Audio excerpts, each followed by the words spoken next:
அன்பான மேசராசி நேயர்களே, இனி வரக்கூடிய நாட்களில் உங்களுடைய வாழ்க்கையில் மிகப்பெரிய திருப்புமுனை நடக்கிறதுக்கு காத்திருக்கு.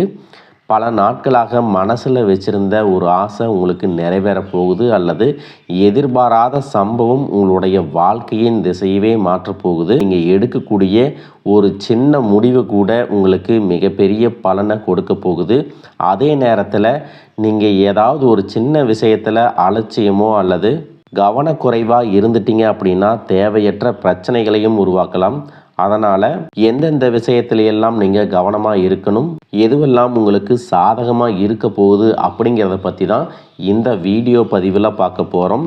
மேசராசி, அஸ்வினி நட்சத்திரம், பரணி நட்சத்திரம், கார்த்திகை நட்சத்திரம் 1ஆம் பாதம் இருக்கிறவங்களுக்கு உங்களுக்கான கிரக நிலைகள் எப்படி இருக்குது அப்படின்னு பார்த்தீங்கன்னா, குடும்பஸ்தானத்தில் செவ்வாயும், சகோதரஸ்தானத்தில் புதனும் சூரியனும், சுகஸ்தானத்தில் குருவும், புத்திரஸ்தானத்தில் சுக்கிரனும் கேதுவும், லாபஸ்தானத்தில் ராகுவும், போகஸ்தானத்தில் சனியும் இருக்கிறாங்க. இதன் காரணமாக பார்த்தீங்கன்னா சில நேரங்களில் உங்கள் மேலே உங்களுக்கே நம்பிக்கை குறையிற மாதிரி இருக்கும். குடும்ப உறுப்பினர்களிடத்தில் மதிப்பும் மரியாதையும் அதிகரிக்கும். அதே நேரத்தில் சுபகாரியம் தொடர்பான முயற்சிகளில் முன்னேற்றம் உண்டாகும். உங்களுடைய கடின உழைப்பு மற்றும் புத்திசாலித்தனமாக நீங்கள் செய்யக்கூடிய முயற்சிகளுக்கு பாராட்டுகள் கிடைக்கும். எதிலும் சுறுசுறுப்பாகவும் புத்துணர்ச்சியாகவும் நீங்கள் செயல்பட போகிறீங்க. உத்தியோக பணிகளில் உயர்வான சூழ்நிலைகள் இருக்கும். நீங்கள் நீண்ட நாளாக மனசில் நினச்சிட்டு இருக்கக்கூடிய காரியங்கள் நல்லா நடக்கணும்னு மெனக்கெட்டு சில விஷயங்களை செய்வீங்க. அதுவெல்லாம் உங்களுக்கு நல்ல பலன்களை கொடுக்க போகுது. உடன்பிறப்புகள் மூலமாக உங்களுக்கு ஒத்துழைப்பு கிடைக்கும். வீடு மனை விற்பது தொடர்பான முயற்சிகள் கைகூடும். பொது வாழ்க்கை மற்றும் சமூக பணிகளில் அலைச்சல்கள் ஏற்பட்டாலும் உங்களுக்கு அதன் மூலமாக ஆதாயமும் கிடைக்க போகுது. நீங்கள் எந்த இடத்துல கவனமாக இருக்கணும் அப்படின்னு பார்த்தீங்கன்னா, உங்கள் ராசிக்கு 10, 11 இடங்களுக்கு அதிபதியான சனி பகவான் தொழில் ஸ்தானம் மற்றும் லாபஸ்தானத்திற்கு அதிபதியாக இருக்கார். அவர் வக்ரம் அடைவது உங்களுக்கு நல்லதல்ல. அதே சமயத்தில் குருவின் பார்வை சனி மீது பதிகிறதுனால அதன் கடுமையும் குறையும். எனவே தொழிலில் இருந்த குறுக்கீடுகள் உங்களுக்கு படிப்படியாக குறையும். சனியின் பார்வை 2, 6, 9 இடங்களில் பதியுது. வக்கரம் பெற்ற சனியின் பார்வை அப்படிங்கிறதுனால குடும்பத்தில் சில குழப்பங்கள் ஏற்பட்டு அகலும். நிம்மதி கிடைக்கிறதுக்கு குலதெய்வ பிரார்த்தனைகளையும் இஷ்ட தெய்வ பிரார்த்தனைகளையும் நீங்கள் மேற்கொள்வது நல்லது. வேலையை பொறுத்த வரைக்கும் பார்த்தீங்கன்னா ஊதிய உயர்வும் பதவி உயர்வும் எதிர்பாராத நேரத்தில் உங்களுக்கு கிடைக்க போகுது. அதே சமயத்தில் பெற்றோர் வழியில் கொஞ்சம் ஆதரவு குறையலாம். வியாபாரம் மற்றும் தொழில் செய்யக்கூடியவங்க விழிப்புணர்ச்சியோடு இருக்கக்கூடிய நேரமாக இருக்க போகுது. கூட்டாளிகளால் ஏமாற்றங்களை சந்திக்காமல் இருக்கிறதுக்கு அவ்வப்போது நீங்கள் கணக்குகளை சரி பார்த்துக்கிறது நல்லது. சினிமா மற்றும் கலைத்துறையில் இருக்கிறவங்களுக்கு சந்தர்ப்பங்கள் சாதகமாக அமையும். புதிய வாய்ப்புகள் கிடைக்கும். அத்தியாவசிய தேவைகளை எல்லாமே பூர்த்தி செஞ்சுக்குவீங்க. உடல் நலத்தில் சின்ன சின்ன தொல்லைகள் இருந்தாலும் ஆரோக்கியத்தை மீட்டெடுத்து வருவீங்க. சுப செலவுகள் அதிகரிக்கும். உத்தியோகத்தில் உங்களுடைய எதிர்பார்ப்புகள் நிறைவேறுவதோடு கூடுதலான பொறுப்புகளும் உங்களுக்கு கிடைக்க போகுது. குடும்ப உறவுகள் மற்றும் நண்பர்களோடு சின்ன சின்ன மனக்கசப்புகள் ஏற்பட்டு பிரிஞ்சு போயிருக்கிறதும், தொழில் மற்றும் வியாபாரத்தில் ஏற்பட்ட நஷ்டம் காரணமாக மன அழுத்தம் இருக்கிறதும், நீங்கள் எந்த ஒரு நல்ல விஷயத்தை செய்யணும் அப்படின்னு நினைக்கும் போதெல்லாம் அதில் ஏதாவது ஒரு தடைகள் ஏற்பட்டு நம்மளுடைய வாழ்க்கை எப்போ நல்லபடியாக மாறும், நல்லது எப்போ நடக்கும் அப்படின்னு ரொம்பவே எதிர்பார்த்து காத்துட்டு இருந்திருப்பீங்க. நீங்கள் என்னதான் நல்ல விஷயங்களை நினைச்சாலும் நல்லதையே மற்றவங்களுக்கு செஞ்சாலும் உங்களுக்கு தொடர்ச்சியாக கஷ்டங்களும் பிரச்சனைகளும் மாறி மாறி வந்துட்டு தான் இருக்குது. அதையெல்லாம் மறந்து தான் உண்டு தான் வேலையுண்டு அப்படின்னு இருந்தாலும் மனசுக்குள்ளே ஏதோ ஒரு கவலை, ஏதோ ஒரு குழப்பம் உங்களை அதிகமாக யோசிக்க வச்சிட்ருக்கும். யாராவது என்னுடைய குழப்பங்களுக்கு பதில் சொல்ல மாட்டாங்களா, நல்ல தீர்வு சொல்ல மாட்டாங்களா, கடைசிக்கு என்னுடைய கஷ்டங்களை காது கொடுத்து கேட்க மாட்டாங்களா, ஆறுதலாக 4 நல்ல வார்த்தை பேசிட மாட்டாங்களா, என்னை உண்மையாக நேசிக்க மாட்டாங்களா, எதிர்பார்ப்பு இல்லாமல் என்கிட்ட பழக மாட்டாங்களா அப்படின்னு தான் நீங்கள் ஆதங்கப்படுறீங்க. இப்படி நினைக்கக்கூடிய உங்ககிட்ட நான் சொல்லக்கூடிய ஒரே ஒரு விஷயம், உங்களுடைய வாழ்க்கையில் உங்களுக்கு பிரச்சனைகள் இருக்குது, கஷ்டங்கள் வருது அப்படின்னா நீங்கள் நிறைய பாவங்கள் பண்ணிட்டீங்க அப்படின்னு அர்த்தம் இல்லை. நீங்கள் தவறான நபர் அப்படின்னும் அர்த்தம் இல்லை. இந்த வாழ்க்கை உங்களுக்கு சில பாடங்களை கற்றுக் கொடுக்குது அப்படிங்கிறத நீங்கள் உணர்ந்துக்க வேண்டிய காலம். சாதாரணமாக எல்லாரும் சொல்லலாம், நல்லது செஞ்சால் இங்கே காலம் இல்லை அப்படின்னு நினைப்பாங்க. நாம் நல்ல விஷயத்தை எப்போ செஞ்சாலும் அதற்கான பலன்கள் உடனே கிடைக்கலைனாலும் அது காலதாமதமாகத்தான் கிடைக்கும் அப்படிங்கிறத நீங்கள் புரிஞ்சுக்கணும். கெட்ட பேர் வாங்குறது ரொம்ப ஈஸி, சில நிமிடத்தில் நடந்துடும். ஆனால் நல்ல பேர் வாங்குறதுக்கு ரொம்ப வருஷம் ஆகும். அதனால் எப்பவுமே எதிர்பார்ப்புகளை குறைச்சிட்டு எப்பவும் போல இயல்பாக இருக்க நீங்கள் பழகிக்கணும்.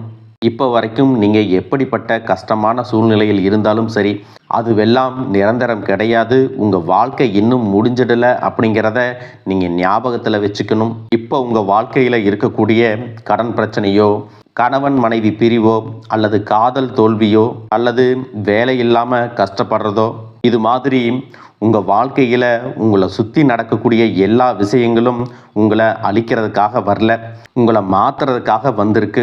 ஒரு புதுவிதமான வாழ்க்கையை எதிர்காலத்தில் நீங்கள் வாழ போகிறீங்க. அதுக்கான ஒரு அடித்தளமாக தான் இதை நீங்கள் எடுத்துக்கணும். சிலருக்கு பார்த்தீங்கன்னா இந்த பிரச்சனையெல்லாம் கொஞ்ச நாளாக இருந்தால் பரவாயில்ல, ரொம்ப வருஷமாக இப்படித்தான் போயிட்டுருக்கு, எனக்கு சுத்தமாக நிம்மதியே இல்லை, என் குடும்பத்தில் சந்தோஷம் இல்லை, என்னை எல்லோரும் ஏமாத்துறாங்க, எப்பவும் நான் மற்றவங்களுக்காக வாழ்கிற மாதிரியே இருக்குது, எனக்கு பிடிச்ச சின்ன சின்ன ஆசைகளை கூட என்னால் நிறைவேற்றிக்க முடியலை, இதையெல்லாம் ஒரு நிமிஷம் நினச்சி பார்க்கும்போது என்னடா இந்த வாழ்க்கை, ஓடிட்டே இருக்கிறோம், இதுவெல்லாம் எப்போ சரியாகும் அப்படிங்கிற கேள்விக்கு பதில் தெரியாமல் தான் இன்னமும் நீங்கள் ஓடிட்டுருக்கிறீங்க. இப்போ நீங்கள் எப்படிப்பட்ட சூழ்நிலையில் இருந்தாலும், எவ்வளவு மன அழுத்தத்தில் இருந்தாலும், அதுவெல்லாம் உங்களுக்கு கூடிய சீக்கிரத்திலேயே மாறப்போகுது அப்படிங்கிறத நீங்கள் ஞாபகம் வச்சுக்கோங்க. சாதாரணமாக 1 டிகிரி 2 டிகிரி படிச்சுட்டு வேலை இல்லாமல் சில பேர் இருப்பீங்க. சில பேர் தன்னுடைய படிப்புக்கு சம்மந்தமே இல்லாமல் குறைவான சம்பளத்தில் தன்னுடைய குடும்ப கஷ்டத்துக்காக ஏதாவது ஒரு வேலையை செஞ்சுட்டு இருந்திருப்பீங்க. இந்த சுக்கிர ஆதித்ய யோகம் காரணமாக உங்களுடைய மனசுக்கு பிடிச்ச மாதிரியான நல்ல வேலை அதிகமான சம்பளத்தோடு கிடைக்க போகுது. அதே நேரத்தில் அந்த வேலையில் சில சவால்களை எல்லாம் கடந்து வந்தீங்கன்னா சில மாதங்களுக்கு பிறகு உங்களுக்கு பதவி உயர்வும் கிடைக்க போகுது. தொழில் மற்றும் வியாபாரம் மூலமாக நஷ்டத்தை சந்தித்து கடனில் இருக்கிறவங்களுக்கும் உங்களுடைய புதிய யுக்திகள் மற்றும் புதிய முயற்சிகள் மூலமாக எல்லாவற்றிலும் இருந்து மீண்டு வருவீங்க.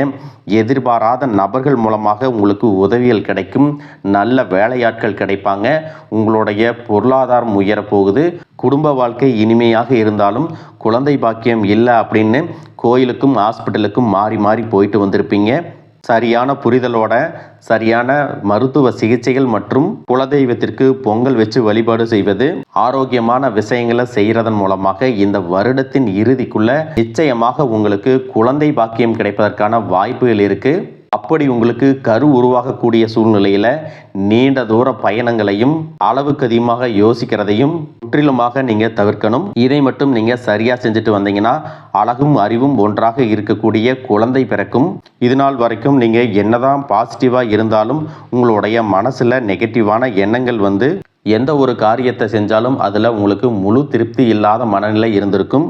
அதனாலேயே உங்களுக்கு மனதளவில் பல சோதனைகள் எல்லாமே வந்திருக்கும். உங்களுடைய கடின உழைப்பால் உங்களுக்கு வருமானம் அதிகமாக வரக்கூடிய சூழ்நிலை இருந்தாலும் வருமானத்தையும் மீறி அதிகமாக கடன் வாங்கி செலவு செய்யக்கூடிய சூழ்நிலைகளும் வந்திருக்கும். சில இடங்களில் மற்றவங்களுக்கு கடனாக பணத்தை கொடுத்துட்டு அதை திரும்ப வாங்க முடியாமல் ரொம்பவே மன உளைச்சலுக்கு ஆளாகி இருப்பீங்க. இதனாலேயே குடும்பத்திலையும் சரி தொழிலையும் சரி உங்களுக்கு நிம்மதி இருக்காது. உடல் ஆரோக்கியத்தை பொறுத்த வரைக்கும் 50 வயசுக்கு மேலே இருக்கிறவங்க ஏதாவது உடல் பிரச்சனை காரணமாக மருந்து மாத்திரைகளை அதிகமாக சாப்பிடுவீங்க. ஆனால் அது குணமடையாமல் தொடர்ந்து பிரச்சனைகளை கொடுத்துட்டே இருந்திருக்கும். இனி வரக்கூடிய கிரகநிலைகள் காரணமாக மருந்துகளோடு இயற்கையான உணவு முறைகளையும் நீங்கள் எடுத்துக்கிட்டீங்கன்னா உங்களுடைய உடல் வலுப்பெறும். எல்லா விதமான துன்பங்கள்லேருந்தும் நீங்கள் மீண்டு வர போகிறீங்க. உங்களுடைய வாழ்க்கையில் மற்றவங்க அவங்களுடைய சுயநலத்துக்காக தெரிஞ்சே உங்களுக்கு சில துரோகங்களை எல்லாமே செஞ்சுருப்பாங்க. மற்றவங்க செஞ்ச தப்புக்கும் நீங்களே பழி ஏற்றுக்கிற மாதிரி இருந்திருக்கும். ஒரு விஷயத்தை நல்லா புரிஞ்சுக்குங்க, சிலரை மாற்ற முடியாது, ஆனால் நம்மளை நாம் மாற்றிக்க முடியும். உங்களுடைய வாழ்க்கையில் ஒவ்வொரு நிலையிலையும் ஒவ்வொரு நாளும் ஒவ்வொரு செயலுக்கும் ஒவ்வொருத்தருடைய விமர்சனத்துக்கும் பதில் கொடுத்துட்டு இருக்க முடியாது. இயற்கைக்கும் கடவுளுக்கும் நம்மளுடைய மனசாட்சிக்கும் உண்மையாக இருந்து யாரோட மனசையும் புண்படுத்தாமல் நாம் அடுத்த நிலையை நோக்கி போயிட்டே இருக்கணும். நீங்கள் பெருசாக மதித்த சில உறவுகள், உயிராக நினைக்கக்கூடிய சில மனிதர்கள், எதிர்காலம் அப்படின்னு நினச்சிட்டு இருக்கக்கூடிய குழந்தைகளும், ஆதரவாக இருக்கக்கூடிய குடும்பமே உங்களுக்கு பல கஷ்டங்களை எல்லாமே கொடுத்துருக்காங்க. இவ்வளவு வலிகளையும் வேதனைகளையும் கடந்து இன்னமும் நீங்கள் ஓரளவுக்கு நல்லா இருக்கீங்கன்னா அதுக்கு மிக முக்கியமான காரணம் நீங்கள் கடவுள் மேலே வச்சிருக்கிற நம்பிக்கையும் இதுவரைக்கும் நீங்கள் செஞ்ச நல்ல விஷயங்கள் தான் காரணம் அப்படிங்கிறத புரிஞ்சுக்குங்க. உங்களை பொறுத்த வரைக்கும் இந்த வாழ்க்கையில் நீங்கள் பெருசாக எதையுமே ஆசைப்படலை. ஆரோக்கியமான சாப்பாடு, தனக்குன்னு சந்தோஷமான நல்ல குடும்பம், மனசுக்கு பிடிச்ச வீடு, தேவைகளை எல்லாம் பூர்த்தி செய்யக்கூடிய அளவுக்கு வருமானம் கொடுக்கக்கூடிய வேலையோ தொழிலோ இது இருந்தால் போதும். உடல் ஆரோக்கியமும் நிம்மதியான தூக்கமும் இருந்தால் போதும் அப்படின்னு தான் நினைக்கிறீங்க. உங்களுக்கு இந்த அடிப்படையான விஷயங்கள் ஓரளவுக்கு கிடைச்சாலும் மனசில் நிம்மதி இல்லாததுனால உங்கள் முகத்திலையும் தேஜஸ் இல்லை. இதுக்கப்புறமாவது இந்த வாழ்க்கையை நல்லா என்ஜாய் பண்ணணும் அப்படின்னு நீங்கள் ரொம்பவே நம்பிட்டு இருக்கீங்க. நடக்கிற விஷயங்கள் எல்லாம் பாதி தான் நிறைவேறுது. அதனாலேயே உங்கள் வாழ்க்கை கனவு மாதிரி ஒரு பிடிப்பே இல்லாமல் தான் போயிட்டுருக்கு. எதை செய்ய போனாலும் ஏதாவது ஒரு தடைகள் வந்து உங்களுடைய வாழ்க்கையை முடிக்கிற மாதிரி இடைஞ்சலாக இருந்திருக்கும். இக்கட்டான நேரத்தில் யாராவது எனக்கு சின்ன ஒரு உதவி செய்ய மாட்டாங்களா, என்னை கை கொடுத்து தூக்கி விட மாட்டாங்களா அப்படின்னு எத்தனையோ முறை கடவுள்கிட்ட நீங்கள் வேண்டுதலாக வச்சுருப்பீங்க. உங்களுடைய அத்தனை வேண்டுதல்களும் இனி பலிக்க போகுது. இது வரைக்கும் வாடகை வீட்டில் இருந்திருப்பீங்க. அதனாலேயே உங்களுக்கு திருமணம் சில நேரங்களில் தடைபட்டிருந்திருக்கும். அதை நேரடியாக சொல்லாமல் ஜாதகம் சரியில்லை, பொருத்தம் இல்லை, அரசாங்க வேலை இல்லை, பெற்றோர்கள் சரியில்லை அப்படின்னு ஏதோ ஒரு காரணத்தை சொல்லி தட்டி கழிச்சிட்டு போயிருந்திருப்பாங்க.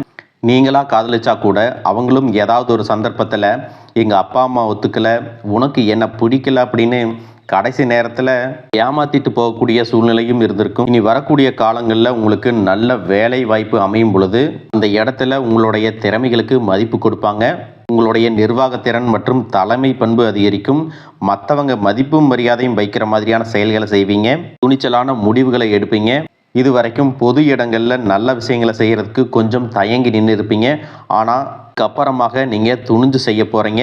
இதன் காரணமாக உங்களுக்கு போட்டியாளர்கள் யாருமே இருக்க மாட்டாங்க. எதிரிகள் யாரும் குறுக்க வர மாட்டாங்க. உங்களுடைய முன்னேற்றத்தை தடுத்து நிறுத்த இங்கே யாரும் இருக்க மாட்டாங்க. புதனும் சுக்கிரனும் உங்களுடைய பேச்சு திறமைக்கு காரணமாக இருக்க போகிறாங்க. இது வரைக்கும் நீங்கள் பேசின பேச்சை விட இனி எல்லார்கிட்டையும் நம்பிக்கையோடு பேச போகிறீங்க. உங்களுடைய பேச்சில் ஒரு காந்த சக்தி இருக்க போகுது. புத்திசாலித்தனமான முடிவுகளை எடுப்பீங்க. உங்களுடைய நண்பர்கள் வட்டம் விரிவாக போகுது. குடும்பத்தில் நெருங்கிய உறவுகள் மரணத்தால் மன வலிமையை இழந்து ரொம்பவே கஷ்டப்பட்டிருந்திருப்பீங்க. இதற்கு பிறகு மன வலிமையோட எல்லா காரியங்களையும் நீங்கள் செய்ய போகிறீங்க. உங்களுக்கு நல்ல வாழ்க்கை துணை அமைய போகிறாங்க. அதுவும் கை நிறைய சம்பளம் வாங்கக்கூடிய அழகான வாழ்க்கை துணை அமைவாங்க. உங்களுடைய 2 பேருடைய வருமானமும் உங்கள் குடும்ப பொருளாதார சூழ்நிலையை உயர்த்த போகுது. திருமணம் முடிஞ்சதுக்கு அப்புறம் புதிதாக உங்களுக்கு சொந்த வீடு, வாகனம் எல்லாமே சாத்தியமாகும். வெகு விரைவிலேயே நீங்கள் நினைச்ச மாதிரியான வாழ்க்கையை நீங்கள் வாழ போகிறீங்க. நீண்ட காலமாக உங்கள் குடும்பத்தில் வாழ்க்கை துணையின் உறவுகள் மூலமாக நிறைய பிரச்சனைகள் எல்லாமே சந்திச்சுட்டு வந்துட்டுருப்பீங்க. நீண்ட காலமாக உங்களுக்கு பிரச்சனைகளை கொடுத்து கொண்டு வந்த உங்களுடைய வாழ்க்கை துணையின் உறவுகள் உங்களை விட்டு விலகி இருக்க போகிறாங்க. அவங்க செஞ்ச பாவங்களுக்கும் மனசாட்சி இல்லாமல் நடந்துக்கிட்டதுக்கும் சரியான தண்டனை கிடைக்க போகுது. இதற்கு பிறகு குற்ற உணர்ச்சியால் அவங்களே உங்ககிட்ட மன்னிப்பும் கேட்க போகிறாங்க. இந்த மாதிரியான நல்ல விஷயங்கள் உங்கள் வாழ்க்கையில் நடந்து உங்கள் வாழ்க்கையவே தலைகீழாக மாற்ற போகுது. அதனால் நீங்கள் நம்பிக்கையோடு இருங்க. இந்த கிரகநிலைகள் காரணமாக நல்ல விஷயங்கள் நடக்கும்போது அதை தடுக்கிறதுக்கும் கெடுக்கிறதுக்கும் சில நேரங்கள் கெட்டதாக அமையும். சில மனிதர்கள் தடையாக வந்து நிற்பாங்க. அதனால் எல்லா இடத்துலையும் கவனமாக இருக்கணும். யாருக்கும் எந்த இடத்துலையும் ஒரு விஷயத்தை முழுசாக தெரிஞ்சுக்காம வாக்குறுதிகள் கொடுக்கறதோ, பொருளாதார உதவிகள் செய்கிறதையோ உடனே செய்யாமல் கொஞ்சம் யோசிச்சுட்டு செய்யலாம். இந்த மாதிரி உங்கள் வாழ்க்கையில் நல்ல விஷயங்கள் நடக்கும் பொழுது உங்களுடைய நல்ல பெயரை கெடுக்கிறதுக்கும் உங்களுக்கு அவமானத்தை ஏற்படுத்தணும் அப்படிங்கிறதுக்காகவும் சில மனிதர்கள் எந்த எல்லைக்கும் போய் தவறான விஷயங்களை செய்வாங்க. அதனால் உங்களுக்கு அறிமுகம் இல்லாத ஆண்கள் மற்றும் பெண்கள் கிட்ட பேசும்போதும் பழகும்போதும் உங்களுடைய வார்த்தைகளில் நீங்கள் கவனமாக இருக்கணும். சனிக்கிழமைகளில் சனி வழிபாடு செய்கிறதும் பிரதோஷ நாட்களில் சிவனை வழிபாடு செய்கிறதும் உங்களுக்கு சிறப்பான பலன்களை கொடுக்கும். இதுவரைக்கும் நீங்கள் எதையாவது வேண்டுதல் வச்சுட்டு நிறைவேற்றாமல் இருந்தீங்க அப்படின்னா அந்த வேண்டுதல்களை நிறைவேற்றுங்க. உங்கள் வாழ்க்கையில் இனி எந்த விஷயத்துக்கும் தடைகள் அப்படிங்கிறது இருக்காது. எல்லாம் நல்லபடியாக அமையும். தன்னம்பிக்கையோடவும் தைரியத்தோடவும் ஒவ்வொரு அடியையும் எடுத்து வைங்க. நீங்கள் ஜெயிக்க போகிறீங்க. அதை யாராலையும் தடுத்து நிறுத்த முடியாது. உங்களுக்கு நல்லதே நடக்கும். வாழ்க வளமுடன், வாழ்க பல்லாண்டு.